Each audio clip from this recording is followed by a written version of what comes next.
In this video, we are going to treat the laws of indices. And the first law of indices is written as this. If you have an a to the power of an m multiplied by an a to the power of an n, that is going to be equal to a to the power of an m plus n. And the second is a to the power of an m divided by an a to the power of an n. And this could also be written as a to the n divided by a to the n. Now this is going to be the same thing as, so I really need to, so I need to take a minus here. So that is going to be the answer to that one.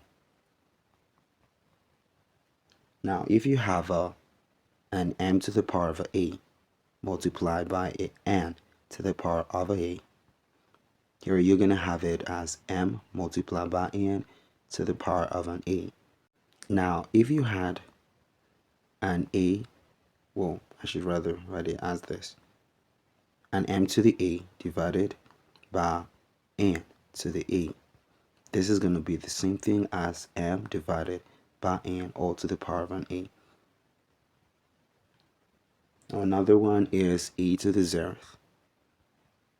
So whatever number or constant or an alphabet or a variable that is raised to the 0th power is basically going to be equal to a 1. So you just need to bear that at the back. Now here is another one. If you have an a raised to the power of a negative m, that will be equal to 1 divided by a to the m. And if you had an a, so I should rather write it as an a 1 divided by a to the power of a negative m. This is going to be equal to a to the power of an m. Now why is that? How can this law hold? Now let us say that you have this as 1 divided by a raised to the power of a 0 minus m.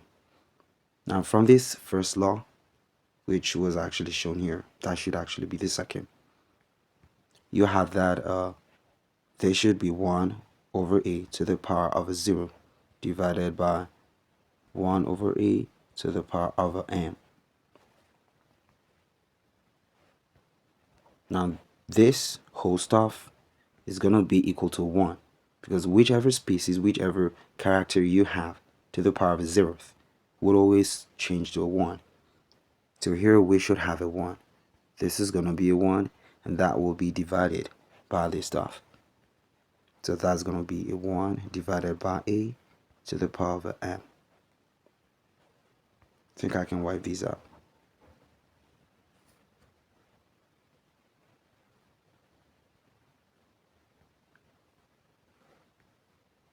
Now here we're going to have a 1 divided by 1 over a to the power of an m.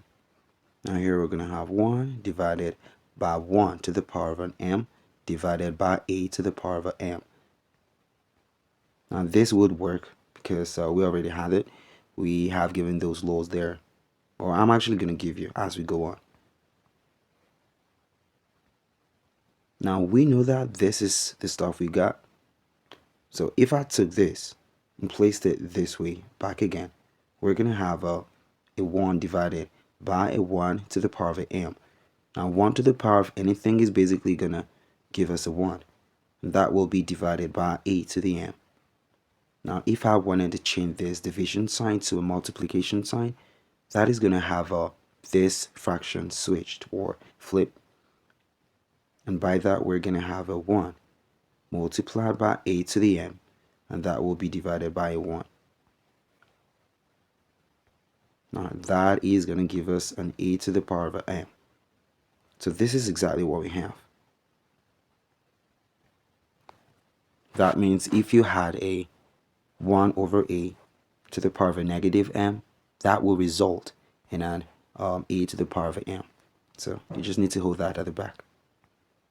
Now let us go on to the other laws. So from here I could well say if I had a divided by b all to the power of a negative m, that is going to be a b divided by a to the power of a positive m. So this is actually going to change from its negative form to a positive form. And for the fraction which we got inside of the bracket, that is going to get flipped or reciprocated. And so this is what we're going to have as we change it to the other form. Now here is another one. If you had a to the m and this all to the power of the n, this is going to be equal to a to the m multiplied by n. And if you had an a to the power of 1 over m raised to the power of the nth, this is going to be a to the power of n divided by n. Now here is another one. If we have a to the power of m is equal to a to the power of n, this is going to be the base of this expression. This is the index of the expression. This could also be called as the exponent. This is also the exponent. So since we have the basis to be equal, that is going to make m, which is the power of the character on the left hand side, to be equal to the character on the right hand side. So this is what we're going to have. M is equal to n. Now we could also have it in the other way. Let us say we had a m to the power of a, and that were equal to n to the power of a. Now here, because we have it that the powers or the indices are the same, that means m is equal to an n. Because the bases are different, but at least they are raised to the similar powers. So that will mean that a is equal to, well, that is an m. M is equal to n. So that is what you're going to have. Now with this, we're going to take some questions and see how all these works.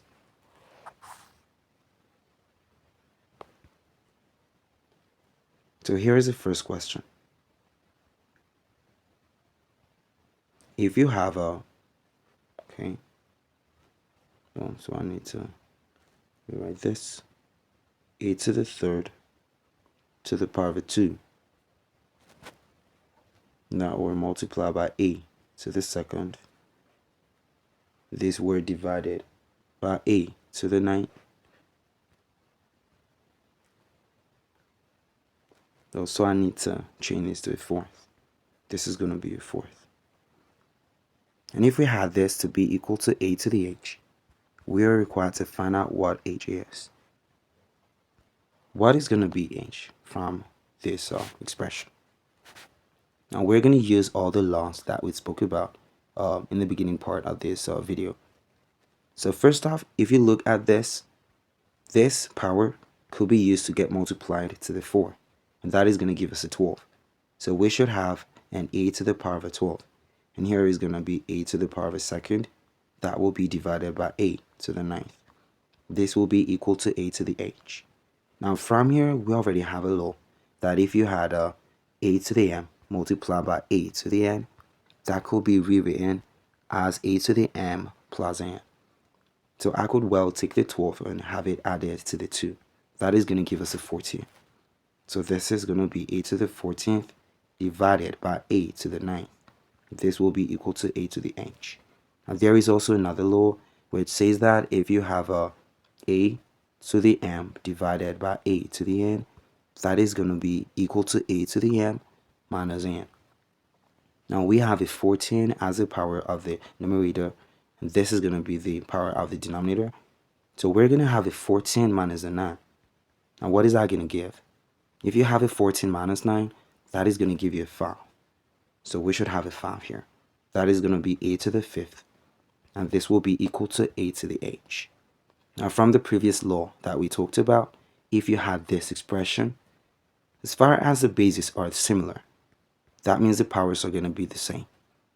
So here we're going to say that h is equal to a 5. That will be the answer to the question. Now let us try another one.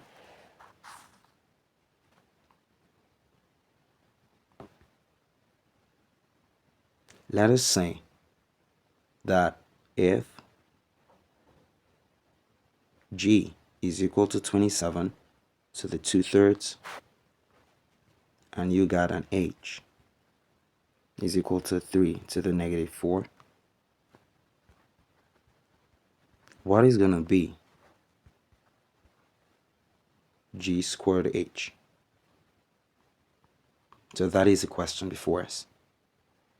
If you got G to be equal to 27 to the 2/3 and H is equal to 3 to the negative 4, what is going to be G squared H? Now G squared H means that we need to take the G and square it. The answer to that should be multiplied to H. Now let us work it. So you got G to be equal to 27 to the 2/3, and then you also have an H. Well, before I do that, I just need to square the G. So that is going to be G squared. Now G squared should be 27. Well, I think I need to write the 2/3 first. And this will be raised to the second power. Now we have already said that if you have an A raised to the power of an M, and this is all raised to the power of the N, you could add these two powers. That should give you an A to the power of an Mn. So in this case, we're going to have a 2/3 multiplied by 2. So that should give us the 4/3. So you're going to have G squared equal to 27 to the power of 4/3. So I need to rewrite 3. Now you could work this further if you wish. So if I took this in, I'm going to have a 27 to the power of a third, and this will be all raised to the power of the fourth. So what this means is I need to take the power root of 27. That is the cube root. Oh, I think I didn't give you this law. I'm just going to write it out here now. If you have an A to the power of a 1 divided by M, that is actually the root, the mth root of the base or subject A. So this is going to be the M root. So that is basically what it means. Now, even if we had a negative in front of it, we know that this is basically going to cause the whole stuff to get below the number 1. And so this should be e to the power of a negative, or rather to the power of a 1/mth. And so you could well express this as stuff which is written above. So that will be it. Now in this case, we have 27 to the third. So what that means is we need to find the third root of a 27. Now that obviously is a 3. So we got 3 to the fourth. That will be the answer for G squared. But we're not really yet done, because we need to find out what is G squared H. So I'm going to wipe these out.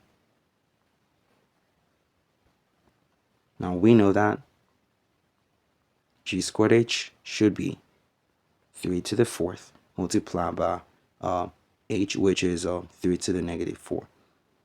Now if we work this together, we know that the bases are equal.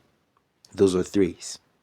And so this should be 3 to the fourth plus a negative 4. Because if we have this as multiplication, that will be the addition of the powers of the terms.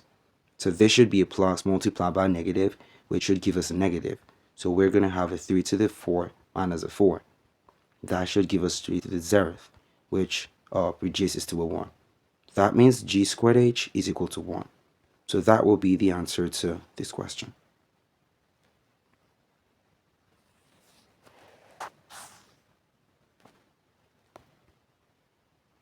Now let us try this one.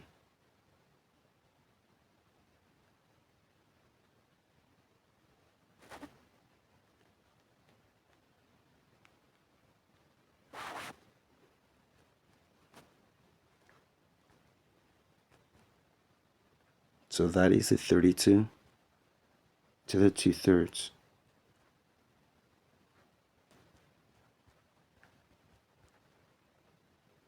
This is multiplied by 3 to the third.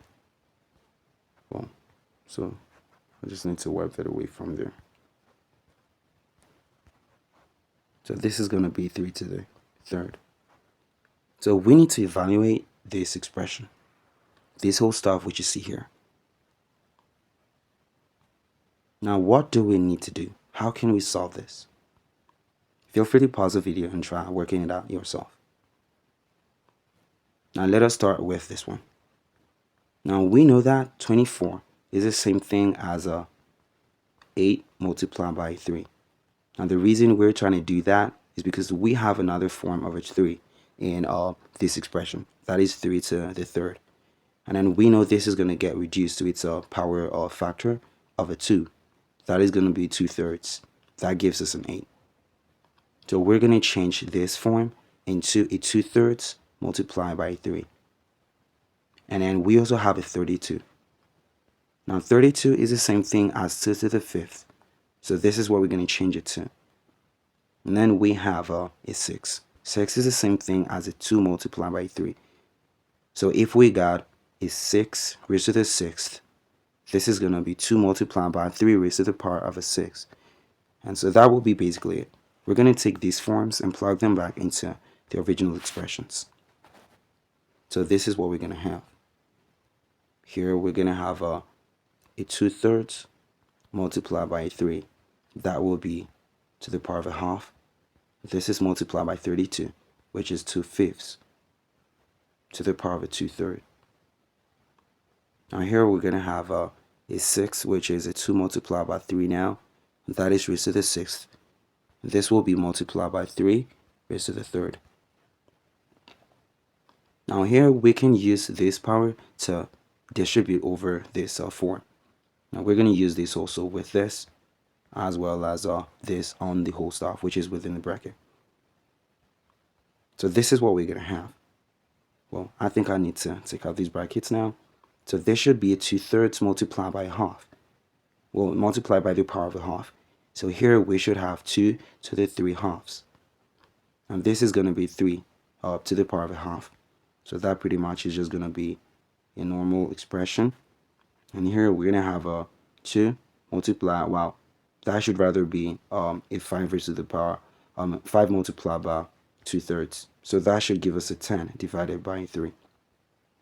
And here we're going to have a 2 to the sixth multiplied by 3 to the sixth. And here we should have 3 to the third. So I think I need to wipe these out.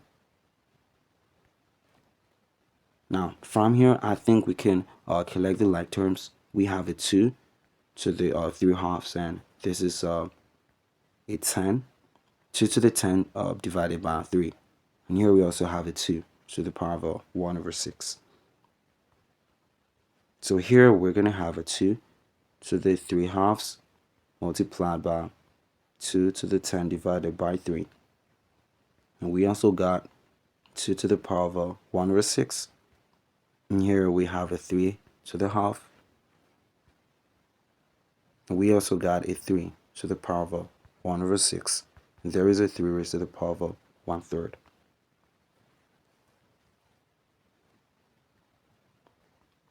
Now from the laws of indices, we could well add these powers. And so that is going to give us a 3/2 plus a 10/3. And here we're going to have a 1 divided by 6. This will be multiplied by 3 raised to the power of a 1/2 plus a 1/6 plus a 1/3. So we need to work this. I'm just going to use my calc. So that is going to be a 3 halves plus 10 divided by 3. And we're going to have a plus 1 divided by 6. So that gives us a 5. So here we're going to have a 2 to the power of a 5. And this will be multiplied by 3 raised to the power of a 1/2 plus 1 divided by 6. This will be added to 1 divided by 3. So that gives us a 1. That is a 1. So here we're going to have a 32. That is a 32. And here we have a 3. So this is going to be a 3. Now if we add a 32, we'll rather multiply 32 to a 3. What is that going to give? So that should basically give us a 96. So that will be the answer to this question, 96.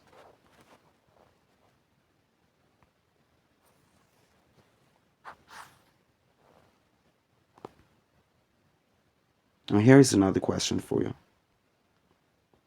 Feel free to solve it by yourself. Try to solve this to find h. How can you solve this to find h? Now the first thing we need to do is to analyze this expression. We can find here that 32 is a power multiple of a 2, and 80 is also a power multiple of a 2. That is, you can use 2 to find 32. You could also use 2 to find an 8. If I took 2 and raised it to the power of a fifth, this is going to give me a 32. And if I took 2 raised to the power of a third, this is going to give me an 8. Now we already know that there are laws that would help us to relate both sides of an equation if we have their bases equal or the same. So basically this should be 2 to the fifth, and this will be raised to the power of the h, and here we're going to have 2 to the third. Now we know this is going to be 5 multiplied by h, so this is raised to the power of 5h, and this is going to be 2 to the third. Now since we have the bases as equal numbers, we can now relate or equate the indices or the powers. So this is going to be 5h equal to a 3.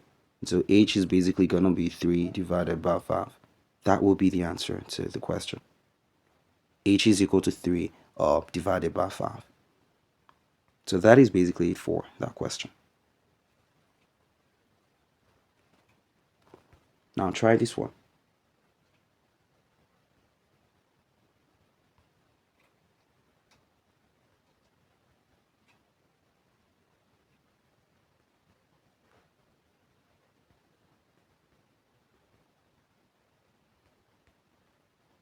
What is going to be the value of x if you have 64x to the power of a negative 3/4, and that equal to 27?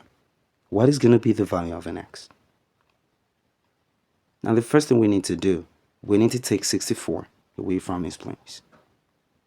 So this is going to give us an x to the power of a negative 3/4. This is going to be 27 divided by 64. Now we need to express this stuff in their lowest form. We know that 27 is the same thing as 3 to the third, and 64. We could find 64 if we had a 2 raised to the sixth, because this is going to be the same thing as 2 to the third multiplied by 2 to the third. And 2 to the third should give us an 8, and so you're going to have an 8 multiplying 8, which typically gives us a 64. So we're actually correct. So this is going to be 3 to the third divided by 2 to the sixth.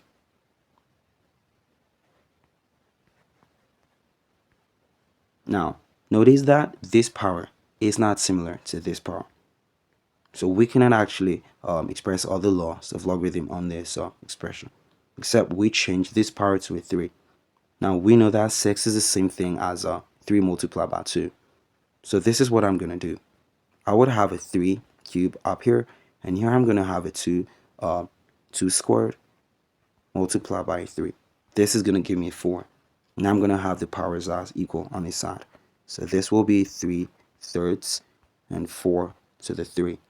So here now we could factor the 3 out. That would give us a 3 divided by 4. This is to the third. So here now we have x to the negative 3/4. That is equal to 3 divided by 4 to the third. Now in order to find out what is going to be the value of the x, we need to take out this power. In order to take these out, you need to make sure that everything which is the power of it changes to a 1. Now how can you find a 1 from here? If I took a negative 4 divided by 3 and I multiplied it or took it as a power to both sides, that is going to have this eliminated and you're going to create a 1. So that will basically be x to the 1.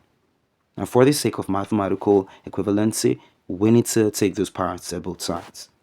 So I'm going to take this as a power to both sides. This is what we're going to have. So here we're going to have x to the negative 3/4.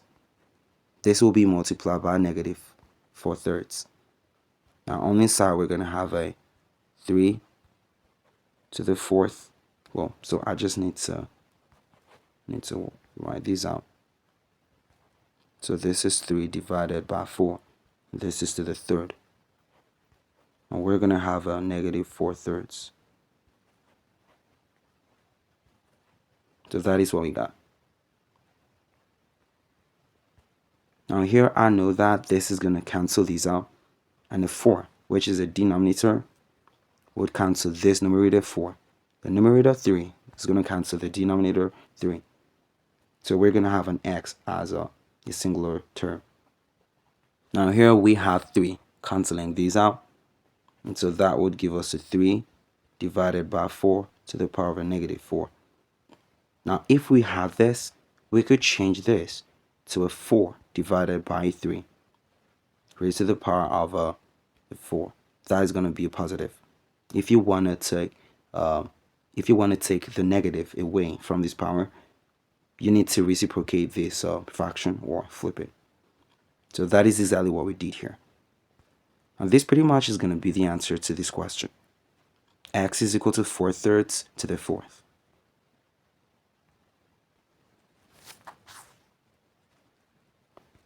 Now how about this one? Try this one. If you have 4 to the x, and that is minus 6 multiplied by 2 to the x, and that is equal to 2/3 equal to 0. Well, this should be plus 2/3 rather. What is going to be the value of the x?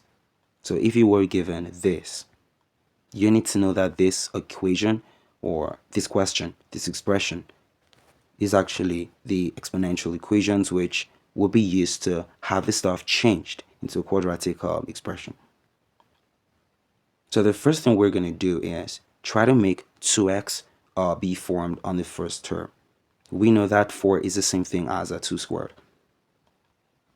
So this is going to give us 2 squared, and that will be raised to the x, minus a 6 multiplied by 2 to the x. And here we're basically going to have an 8. Now, I could well switch this and take this inside. So this is going to be 2 to the x, and this will be raised to the power of a 2. This will be minus 6 multiplied by 2 to the x plus an 8, and that is equal to 0. Now, this form is actually very needful because we have it here. We also have it here. So we could say that let 2 to the x be equal to m, or whichever alphabet of your choice. So this is going to be m to the squared or to the second power, and that will be minus 6m plus an 8. This is equal to 0. So here now we can clearly see that this is a quadratic equation or expression. So we need to solve it. Now how can you solve this quadratic equation? So I need to take this out. So we need to take the last term on the right hand side of the equation. That is a constant. Now if you have this, that is actually positive 8.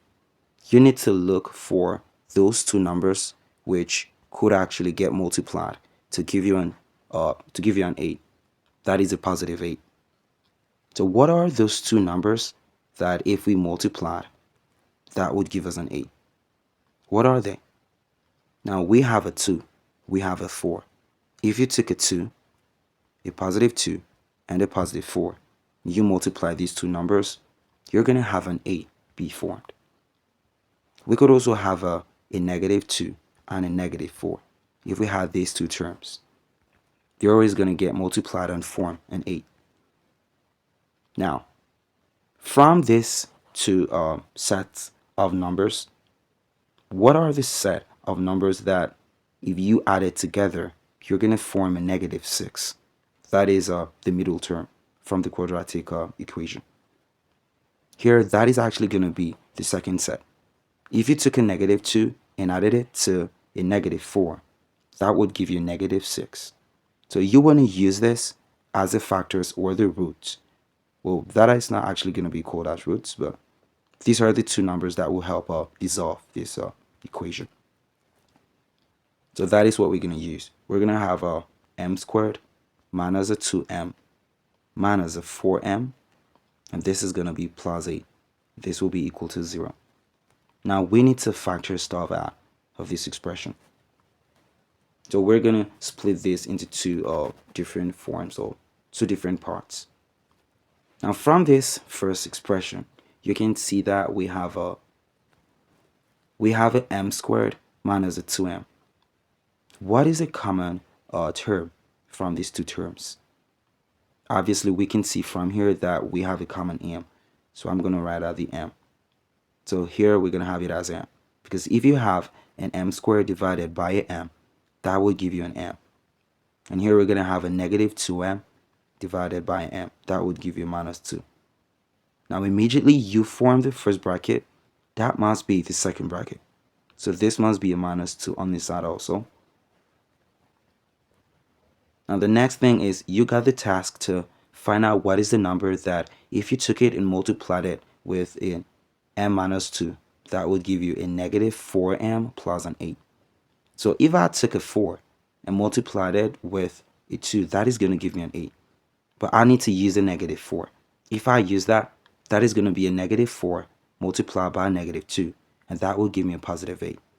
Now if I use a negative 4 and multiplied it with an m, that will give me a negative 4m, which is exactly what we have up here. So this is obviously going to be a negative 4. Now here we have these two forms as the same thing, so we're actually going to choose one of it and use it. And we're going to form a new bracket using m and a negative 4. So this will be m minus a 4. And here you're going to have an m minus 2. That will be equal to 0. Now this expression which you see here, this is what it means. It means that m minus 4 is going to be equal to 0, or m minus 2 is going to be equal to 0. From here we can clearly say that m is equal to a positive 4, and we're also going to say that m is equal to a positive 2. Now these are very needful because we can use them to find out what is the x. Remember, we were required to find the value of the x. So that is basically the question under consideration. Now since we have that 2x is equal to m, we're going to try to find out what will be the value of an x if m was equal to 2. So let us say that m is equal to 2. That means we're going to have 2 is equal to 2x because we have m as 2x. Now this is the same thing as 2 to the power of a 1. And on this side we know m is equal to 2x. Well, 2 to the x rather. So here now we have that 1 is equal to an x. That means x is equal to 1. That is going to be the first form of the answer. So I need to rewrite it. X is equal to a 1. Now let us try to find out what it's going to be if you have a m to be equal to 4. So that is going to be 4 equal to 2 to the x. Now we already know that 4 is the same thing as 2 squared, and this is going to be 2 to the x. So here obviously we're going to have 2 equal to x. So here now we have that x is equal to 2. So those are the two possible values of x. You could well use them to plug back into the original equation and find out what is going to be the answer. Is that going to give us a 0, or will it give us a non-zero number? That actually is going to give us a 0. Feel free to try it out.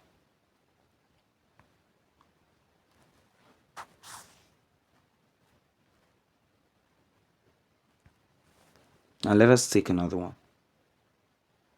So if you have a 9 to the x minus a 4 multiplied by 3 to the x plus 1 plus 3 to the third, and this is equal to 0. What is going to be the value of the x? Now from this place, we're obviously going to make a 9 to be changed into 3 squared. And here we're going to change this to 27. So this is going to be 3 squared, and this is to the power of an x. Here we're going to have a minus 4 multiplied by this stuff. And this basically means 3 to the x multiplied by 3 to the power of 1. And here we're going to have a 27. All these is equal to 0. Now here we have a 3 to the x, and that will be to the power of a 2. And here we're going to have a 4 multiplied by a 3, because we have a 3 to the power of a 1, which is basically a 3.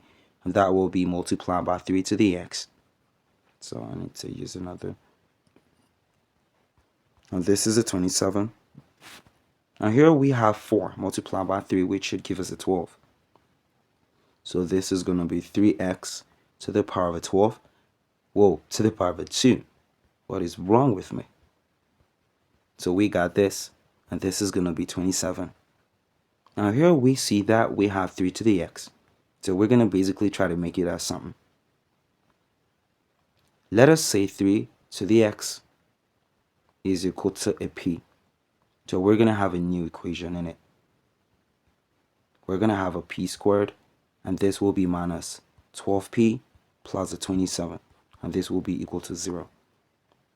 So now we need to solve that quadratic equation by the factorization method.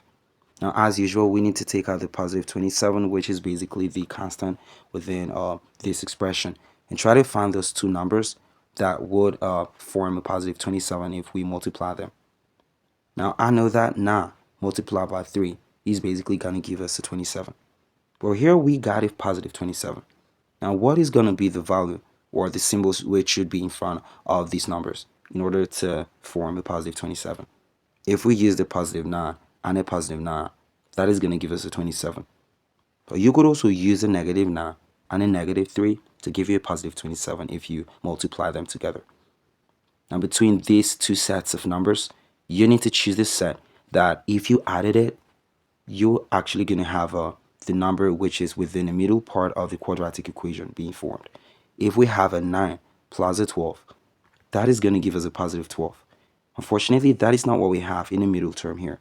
We have a negative 12. So you need to look for the set of the numbers which, if you add it, you're going to have exactly what is within the middle part. Here now you have a negative 9 minus a 3. So that would give us a negative 12. So this is actually going to be the set of numbers we're going to use. So this is going to be a p squared, and here we're going to have a minus 12p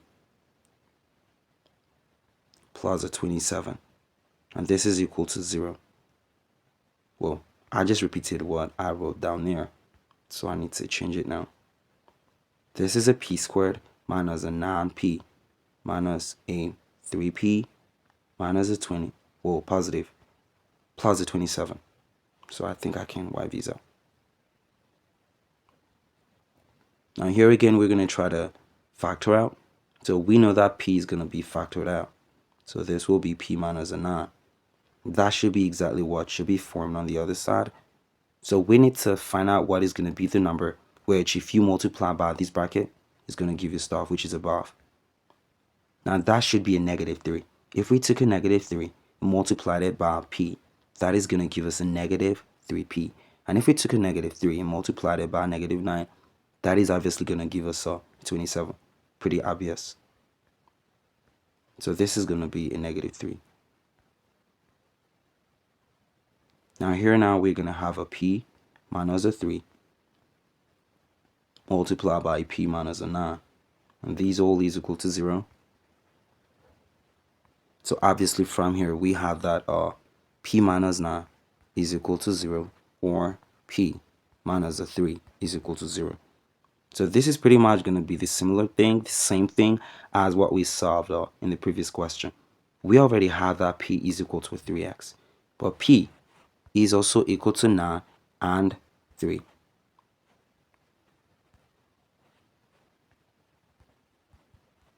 So let us start with p equal to 3. So that is going to be 3, which is obviously raised to the power of a 1. And this is equal to 3 to the x. So comparing, we find out x is equal to a 1. So first, x is equal to a 1.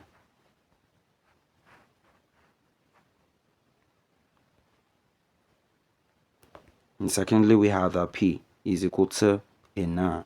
So that will be 3 to the x, which we know that is what p is. and p is also equal to 9. So this is going to be 3 to the x. And here we're going to have a 3 squared. So obviously from here, we can clearly see that x is equal to a 2. So this is what you got. X is equal to 2. So this is basically how to solve exponential functions or exponential equations. And here is the last question for you. If you have a x is equal to 1.44, what is going to be the value of x to the power of a half minus x to the power of a negative half and divided by x to the negative half? What is going to be the numerical value to this question? Feel free to pause the video and try solving it by yourself. Now the first thing I'm going to do is work with the bracket. So here we have x to the power of a half. This will be minus 1 divided by x to the power of a half. That is what we got. And this will be divided by x to the power of a negative half. Now, if you look at this, we could actually work something with this. On this other side, we could have a... Okay, before we do that, let us just finish up with the bracket. So I'm basically going to say this is divided by 1. Now, we know that the LCM, the lowest common multiple between a 1 and an x to the power of a half, is basically x to the power of a half. And so we got x to the power of a half. And before I do that, let me go over to the side. So if you have a 1, which will be divided into x to the half, that will give you x to the half. So this is going to be x to the half multiplied by x to the half. So this x to the half multiplied by x to the power of a half.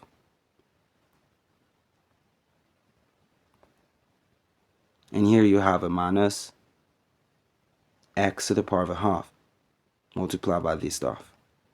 So this is going to give you 1. Well, this is actually x to the half divided into this. That gives you 1. And so you're going to have a 1 multiplied by 1. And this is divided by x to the power of a negative half. Now, if we work this should obviously give us a half plus a half. And so that will be x to the power of a 1. So I think I'm going to take this out. So this gives us x minus a 1. And this will be divided by x to the power of a half. And this is divided by x to the power of a negative half. Now I'm going to change this because I know this is divided by 1. Now if I wanted to change this to a positive, I would need to take it under. So this will be x minus 1. This is divided by x to the power of a half. And here we're going to have a 1 over x to the power of a half. Now again, we could change this to a multiplication.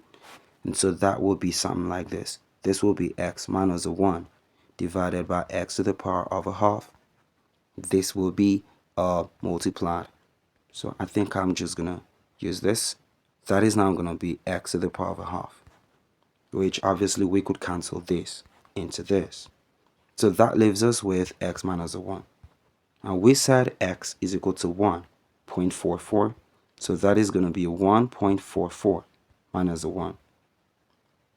Now that is obviously going to give us a 0.44. So that is what the answer is going to be. We're going to have 0.44 as the answer. So that is basically under indices.